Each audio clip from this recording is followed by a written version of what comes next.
পবিত্র জগন্নাথ রথযাত্রা 2026, ইংরেজি তারিখ 16 জুলাই 2026, বৃহস্পতিবার, বাংলা তারিখ 16 শ্রাবণ 133 বঙ্গাব্দ। পুরীর পবিত্র ভূমিতে রথে চড়ে বের হন প্রভু জগন্নাথ, বলরাম ও সুভদ্রা। হাজার হাজার ভক্তবৃন্দ, বাঙালি সংস্কৃতির ঢাক, শঙ্খ আর উলুধ্বনিতে মুখরিত হয়ে ওঠে চারিদিক। একদিন এক দরিদ্র ভক্ত দূর গ্রাম থেকে শুধু একবার প্রভুর রথ দেখার জন্য এসেছিল। সে কিছুই আনতে পারেনি, শুধু ভক্তি। কিন্তু প্রভু জগন্নাথ তার প্রত্যেকে তাকে আশীর্বাদ করলেন। সেই দিন থেকে তার জীবন আলোয় ভরে ওঠে। রথযাত্রার সাথে যুক্ত হলে মানুষ পায় শান্তি, ভক্তি আর জীবনের নতুন পথ। সনাতনী ধর্মে এই উৎসব আমাদের একতা, বিশ্বাস আর ভালোবাসার প্রতীক। এসো আমরা সবাই মিলে প্রভু জগন্নাথের রথ টানি আর জীবনে আনবো সুখ, শান্তি ও আশীর্বাদ।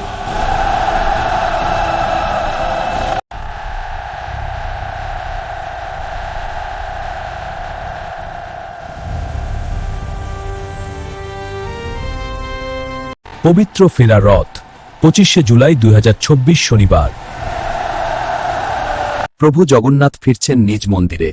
ভক্তবৃন্দ আনন্দে রথ টানছেন।